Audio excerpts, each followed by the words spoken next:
8 dari 10 perempuan di Indonesia pernah mengalami pelecehan seksual di ruang publik. Sementara mitos itu berkata pelecehan seksual hanya terjadi pada perempuan yang sedang sendiri, malam hari, di tempat sepi, berbusana mini. Siapa bilang? Para penyandang disabilitas bukan tidak mungkin dapat menjadi seseorang yang memiliki keterampilan mumpuni di bidang seni. Di Kota Bandung ada satu lembaga terapi bagi anak-anak penyandang disabilitas yang merangsang anak-anak untuk meningkatkan keterampilan melalui komunikasi berbasis audiovisual. Pemirsa, aksi perpeloncoan mahasiswa yang viral di Belakangan media ini, sosial, kasus-kasus kekerasan yang terjadi di lingkungan semakin memprihatinkan. Tidak hanya kekerasan fisik, tetapi juga kekerasan seksual yang menimpa orang-orang. Ini menjadi fenomena yang semakin marak dan perlu perhatian serius dari semua pihak. Jika bukan kita yang mulai memperbaiki, lalu siapa lagi?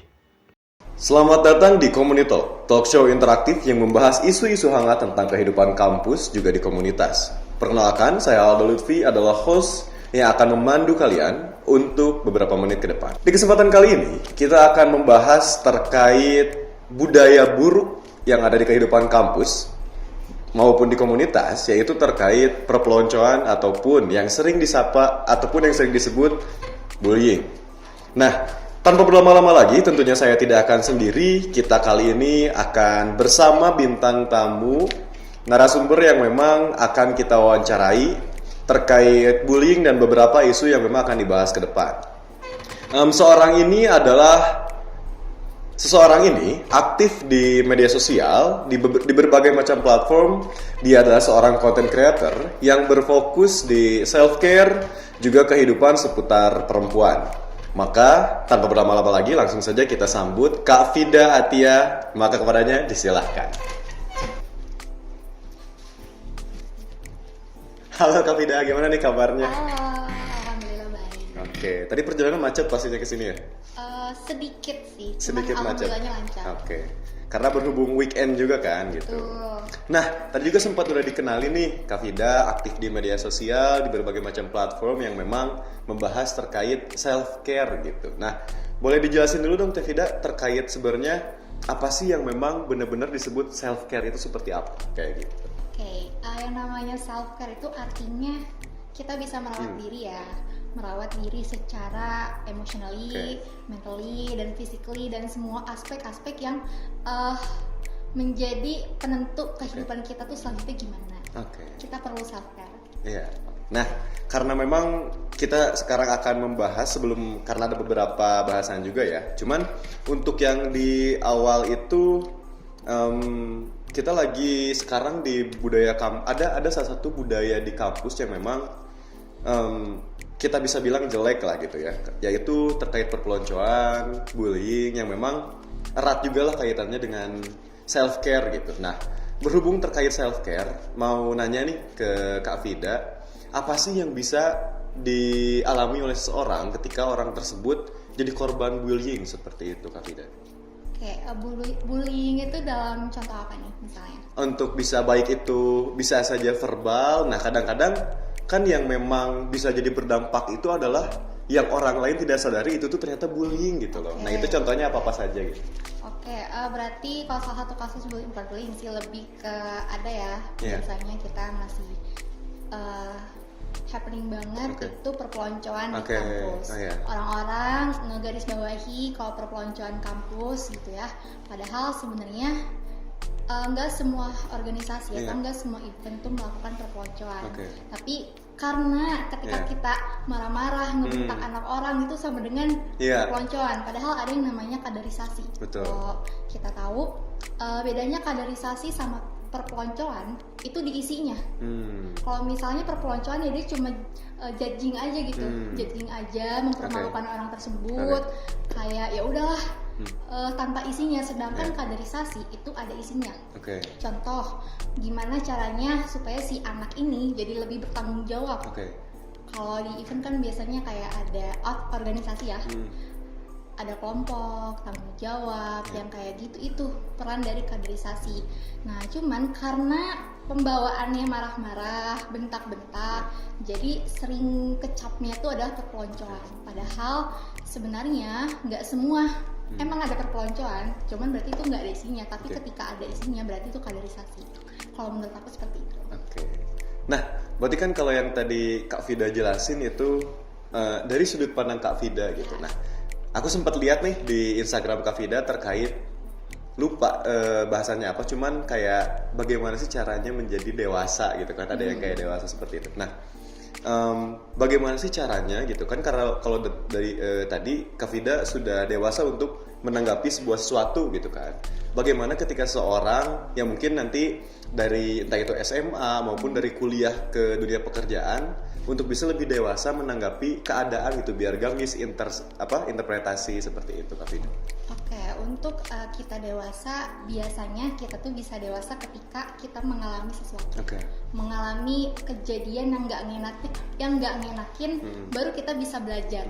Makanya hidup itu sebenarnya nggak cuma porsi kita bisa enak-enak aja. Kenapa ada musibah, kenapa ada kesulitan, supaya kita bisa belajar, supaya kita bisa memaknai, oh ini gitu loh dampaknya, oh ini loh hikmahnya yang bisa kita terima. Nah, untuk menjadi dewasa, emang kita harus jajan masalah istilahnya. Jajan masalah, nanti setelah itu kita berusaha bagaimana cara mengatasi masalah tersebut, nanti dapet hikmahnya, baru bisa belajar, baru bisa kayak, oh ini ternyata dari masalah ini kita nggak boleh gini, kita harus kayak gini. Oke, nah last question mungkin di kali ini. Nah, untuk tadi kan pastinya ada saja orang yang memang nggak sadar dia bahwa dia tuh sedang kalau misalkan kita keluar dari ranah event atau apapun itu ya, ada yang memang orangnya tidak sadar dia sedang diperpeloncokan, atau misalkan ada orang yang nggak sadar dia sedang melakukan perpeloncoan gitu.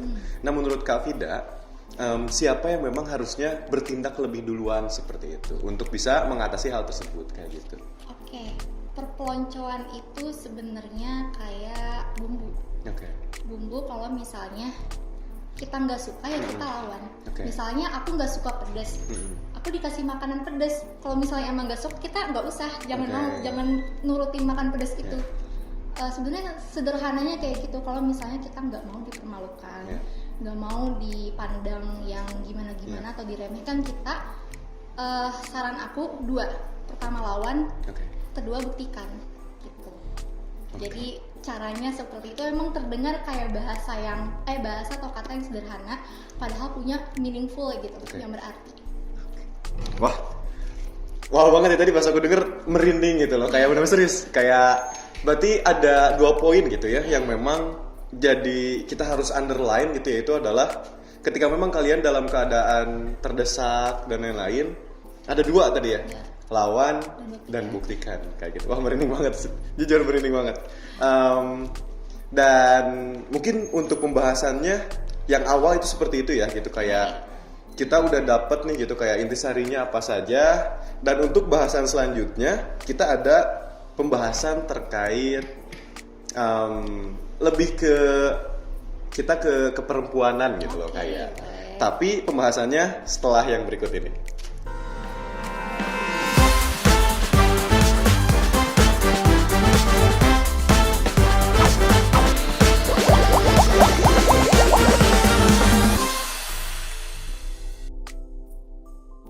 Nyaman itu memang kadang jebakan, bikin takut kemana-mana, bikin gak siap sama gagal. Maka dari itu, kamu harus lebih sayang sama diri kamu sendiri ya. Perlahan melupakan. Kamu pasti bisa, Rin. Pasti bisa.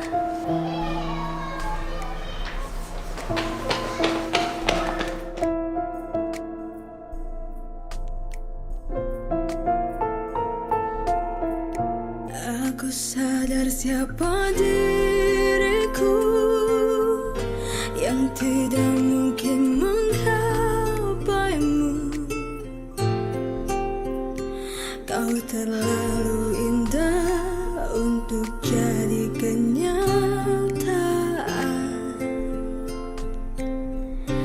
Namun bila ada sedikit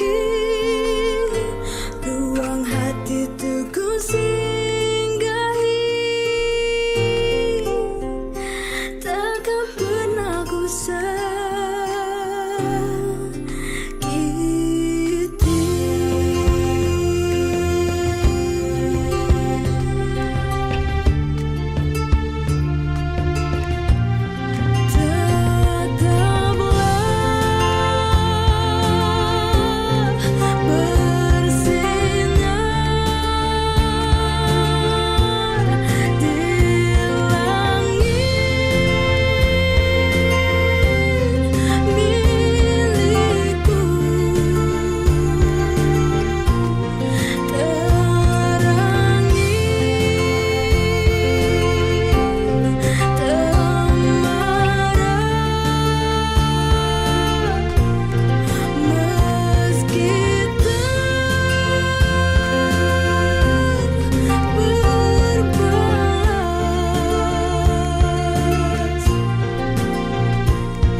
Oke, selamat datang kembali nih teman-teman. Kita ada di segmen kedua dengan pembahasan baru tapi tetap berkolerasi tentunya dan lebih bermanfaat juga kayak gitu. Nah, Kak Vida, kali ini kita ada bahasan terkait masih dalam bentuk self-care, masih dalam bentuk isu yang sering terjadi juga gitu di kampus maupun komunitas, yaitu terkait microsexual harassment kayak gitu. Ini kadang-kadang yang suka orang luput itu ini ya kayak karena micro gitu. Jadi sebelumnya dari Teh Vida dulu, apa sih microsexual harassment itu yang memang lebih lebih bisa dipahaminya kayak gitu, lebih simpel. Oke, jadi kalau menurut aku microsexual harassment itu adalah pelecehan seksual versi gak kelihatan. Versi yang dianggap ini mah paling biasa aja gitu, masih bisa diterima, padahal kenyataannya tidak seperti itu karena pelecehan seksual adalah tetap pelecehan seksual.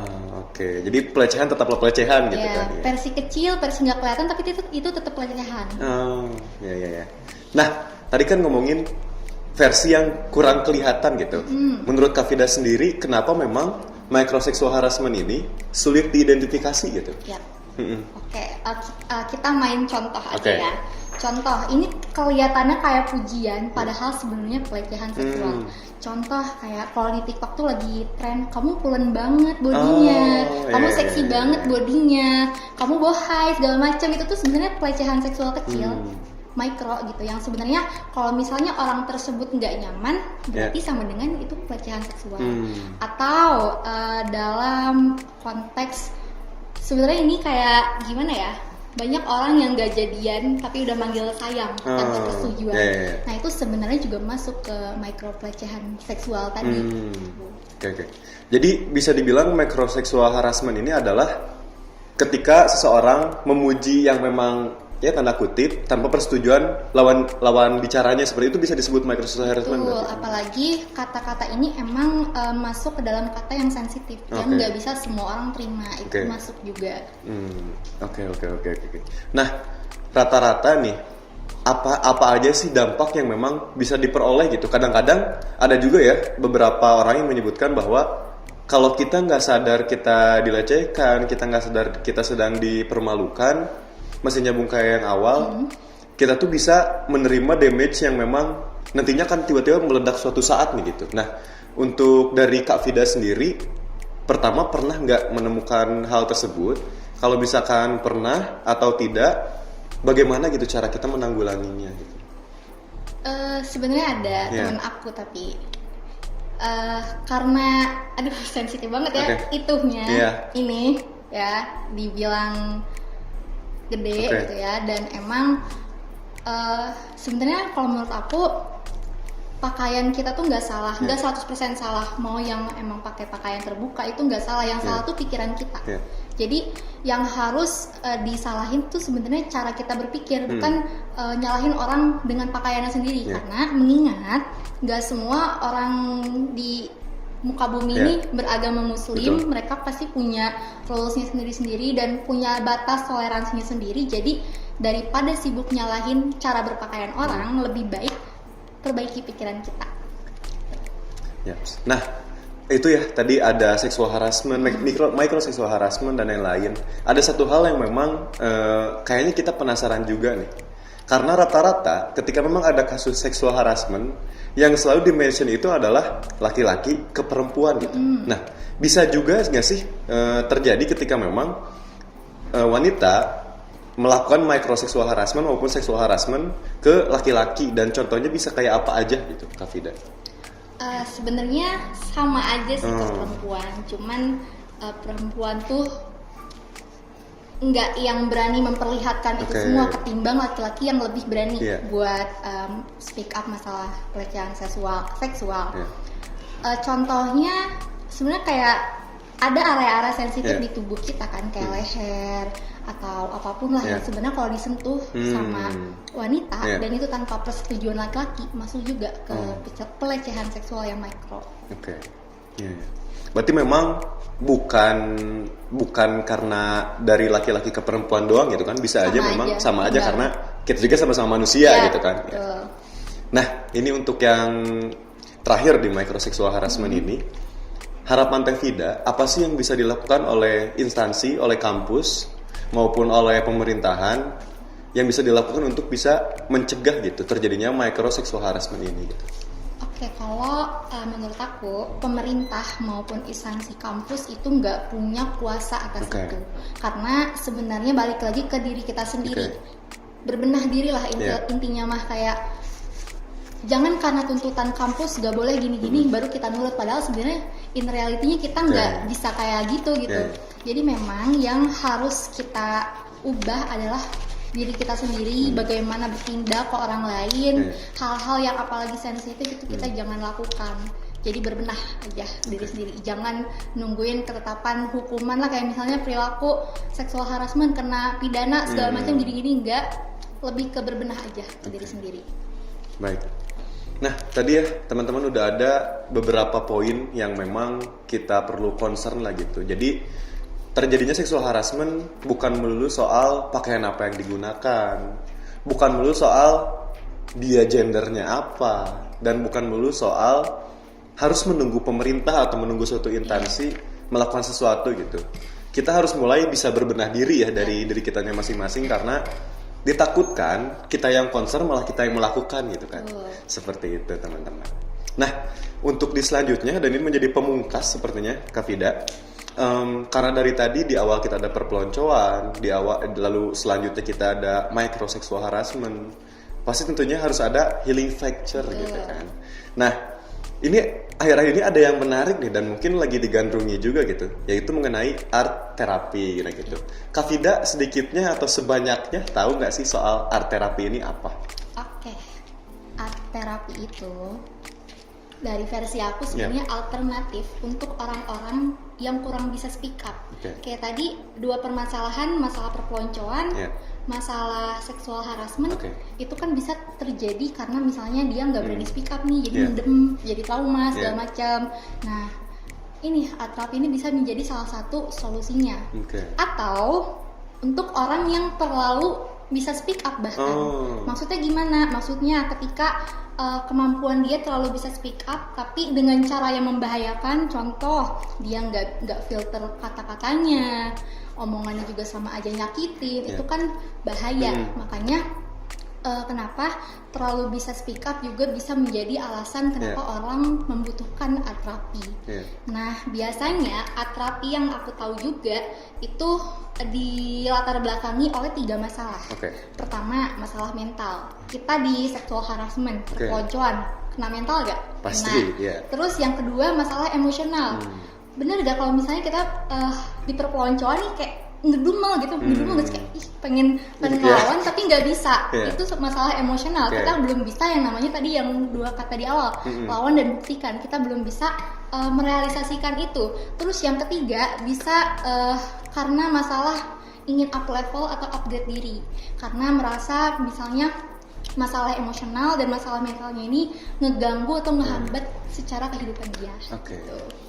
Siap. Nah, menurut Kak Vida sendiri, apakah memang art therapy ini menjadi salah satu cara paling efektif, atau memang ada lagi nih ternyata cara-cara lain untuk bisa menjadi healing factor gitu?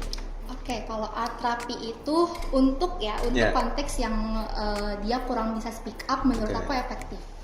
Karena aku pun mengalami dan merasakan sudah bertahun-tahun menggunakan art therapy ini, dan memang dampaknya tuh kerasa. Dampaknya emang worth it banget, walaupun masalah aku bukan karena seksual harassment atau perpeloncoan, enggak, tapi memang ada masalah di luar itu yang nyambung tetap ke emosional dan mental aku. Nah, untuk tadi ya, karena menurut Kak Vida sendiri gitu, art therapy ini sifatnya itu segmented, atau misalkan sebenarnya bisa dilakukan oleh berbagai umur gitu, mulai dari generasi milenial bahkan sampai sekarang yang baru itu. Apakah mereka bisa melakukan, atau misalkan kayaknya untuk Gen Z aja deh gitu, atau gimana nih gitu menurut Kak Vida? Oke, kalau art therapy itu tentu bisa dilakukan oleh semua umur, semua kalangan, gak cuma Gen Z aja, enggak. Apalagi terutama anak-anak ya. Anak-anak itu motoriknya masih dilatih. Jadi mereka nggak mungkin bisa ngerti secara langsung baik kata doang, baik omongan doang, nggak bisa. Pasti harus dilatih dengan apa? Dengan unsur-unsur media art terapi kayak biasanya. Makanya anak-anak tuh sangat mengenal bagaimana menggambar, simbol, mewarnai dan segala macam musik itu karena salah satu medianya juga supaya otaknya berkembang dan dia jadi tahu gitu apa yang ada di dunia ini. Oke. Dan untuk pemungkas Kak Vida, ini terakhir kalinya, ada nggak dari Kak Vida sendiri yang ingin disampaikan gitu, baik itu ke anak-anak yang memang seumuran sama kita, Gen Z berarti, ataupun Kak Vida ingin menyampaikan kepada generasi-generasi di atas kita agar bisa kita menyelaraskan pikiran gitu. Oke, art terapi ini kan tadi aku mention karena orang-orang punya masalah emosional, mental, atau keinginan upgrade diri. Nah, yang pertama, hidup itu nggak lepas dari masalah. Semua orang pasti akan merasakan yang namanya masalah, dan setiap masalah timbul, kita pasti ngasih emosi di sana, entah emosi negatif atau emosi positif. Nah, oke, masalah itu bisa jadi selesai atau nggak selesai. Minimal kita selesai dengan emosi kita. Jangan numpukin emosi-emosi di organ tubuh karena itu suatu saat bisa meledak. Nah, art terapi ini salah satu contohnya. Oke, kalau kamu belum bisa speak up secara langsung nggak apa-apa, tapi cari alternatif lain. Marah kan nggak harus tentang teriak, nyindir, mukul, no. Terus sedih juga nggak harus tentang nangis, terpuruk, isolasi diri, enggak. Ada cara-cara lain di luar daripada itu. Contohnya art terapi. Jadi kalau flashback ke pengalaman ya, aku itu dicap terlalu sabar dan jarang marah. Padahal realitanya, aku suka marah-marah, aku nggak sabaran. Cuman itu yang lebih ke apa ya? Lebih ke cara aku mengatasi itu semua. Handle marah aku, handle sedih aku tuh nggak dengan teriak-teriak, nyindir segala macem. Kalau tadi Aldo bahas konten, sebenarnya konten aku tuh isinya marah-marah. Kadang ada beberapa yang aku alamin, aku tuangin di situ. Ketika emang nggak terlalu gimana fatal untuk orang tersebut, tapi aku ngerasa nggak enak hati nih, aku tuangin di konten. Tapi dengan sudut pandang yang umum, bukan yang menyudutkan salah satu pihak. Jadi aku nggak mau emosi aku tuh ketahan terus gitu. Kalau belum bisa negur orangnya, aplikasikan ke lain. Itu cara aku. Karena stres kita itu sama dengan tanggung jawab kita. Jangan membuat stres itu jadi tanggung jawab orang lain atau kamu lempar ke orang lain. Karena semua orang nih, kita semua di sini pasti punya stresnya masing-masing kan. Jadi jangan jangan bikin orang makin stres dengan kesetresan kita. Gitu. Intinya art terapi sangat penting untuk kamu yang kategorinya 3. Pertama, kurang bisa speak up. Yang kedua, belum bisa negur orang secara langsung. Dan yang ketiga, bonus kalau kamu melakukan art terapi itu jadi produktivitas, kalau nggak dipublish, dan kalau dipublish jadi personal branding. Wow, pemungkas yang memang bikin kita sama-sama sadar gitu ya, apa saja yang memang penting itu di diri kita dan pentingnya art terapi untuk kita semua gitu. Nah, mungkin kita pungkaskan di sini Kak Vida gitu. Terima kasih sudah sharing-sharing. Terima kasih ilmunya yang memang sangat bermanfaat, dan jujur aku juga pertama kali banget mendengar beberapa pengalaman yang baru, beberapa sudut pandang baru. Saya dan teman-teman juga kami dapat insight gitulah dari Kak Vida. Terima kasih banyak. Dan mungkin kalau misalkan izin, boleh ada beberapa yang memang jadi kesimpulan juga gitu.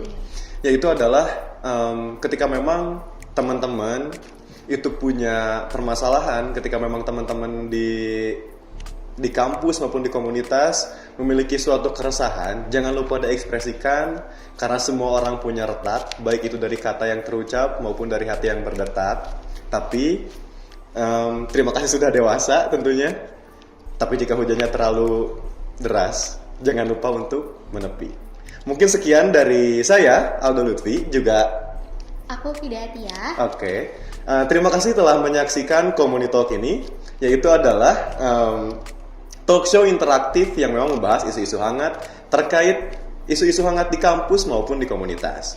Sampai jumpa di pertemuan selanjutnya. Saya Aldo Lutfi, host dari acara ini, pamit undur diri. Wassalamualaikum warahmatullahi wabarakatuh.